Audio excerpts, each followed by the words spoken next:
C'est vrai que c'est un secteur qui recherche énormément. Ce que j'aime particulièrement, c'est que c'est varié. L'attrait principal, c'est qu'on ne s'ennuie jamais. Donc, vraiment, j'étais satisfaite de la formation et de l'accompagnement qu'on a reçu.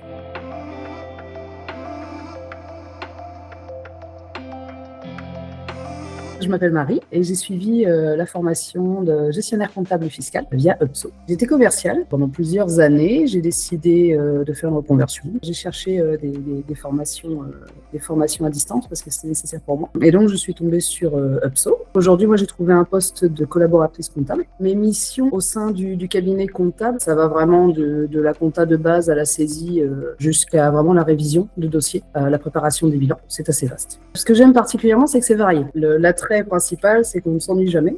c'est vraiment beaucoup de dossiers d'entreprises différentes qui sont gérés en fonction des cabinets, hein, mais c'est vrai que moi, j'ai cette chance-là. Pendant ma formation, vers la fin de ma formation, j'ai déjà commencé à chercher et à postuler. Et j'ai eu beaucoup de retours et beaucoup d'entretiens, donc ça a été assez simple. Aujourd'hui, c'est un métier qui est amené à évoluer justement beaucoup, notamment avec l'intelligence artificielle, etc., et les nouveaux logiciels qui se préparent. Surtout nous, en plus au sein de notre cabinet, on est vraiment tourné sur la proximité client. Donc c'est vraiment un échange avec les clients. On n'est pas derrière son ordinateur enfermé dans son bureau. C'est vraiment, ça c'est une idée. C'est peut-être les anciens comptables, mais aujourd'hui on est vraiment tourné vers la relation clientèle en fait et la proximité, l'échange. Donc c'est vraiment quelque chose d'intéressant. Ma plus grande réussite professionnelle, on va dire c'est cette reconversion. J'ai envie de dire, ça a été quand même quelque chose d'assez compliqué. J'avais passé 20 ans dans une entreprise et voilà, là c'était le moment de changer. Donc c'est quelque chose d'assez prenant et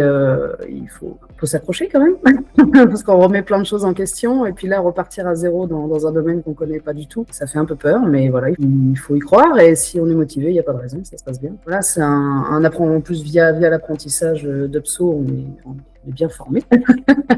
c'est quelque chose voilà, d'important et non, il faut croire en l'avenir. Et puis si on est motivé, j'en reviens toujours à ça, mais si on est motivé, il n'y a pas de raison que ça se passe mal. Tout était bien cadré, l'accompagnement, on était bien accompagné avec donc les professeurs qu'on pouvait voir ou demander des créneaux horaires pour pouvoir clarifier les choses ou voilà, approfondir. Donc vraiment, j'étais satisfaite de la formation et de l'accompagnement qu'on a reçu. Et vraiment, les cours sont complets. C'est vrai que je vois aujourd'hui avec mon employeur, l'expert comptable qui m'a recruté, elle appréhendait un peu parce qu'elle me dit on tombe sur des formations qui sont pas toujours, elle me dit des fois on voit des choses. Mais voilà, quand elle est venue, le contenu de notre formation, elle était rassurée.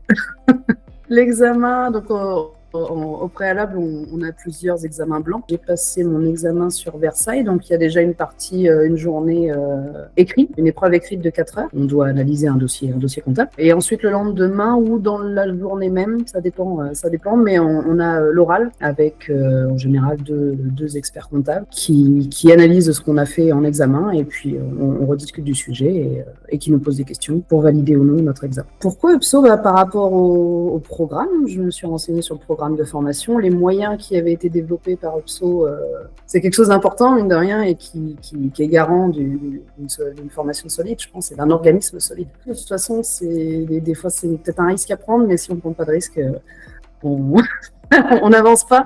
Donc, si c'est vraiment le moment pour vous de changer et de vous lancer, il ne faut pas hésiter, et puis ça en vaut le coup.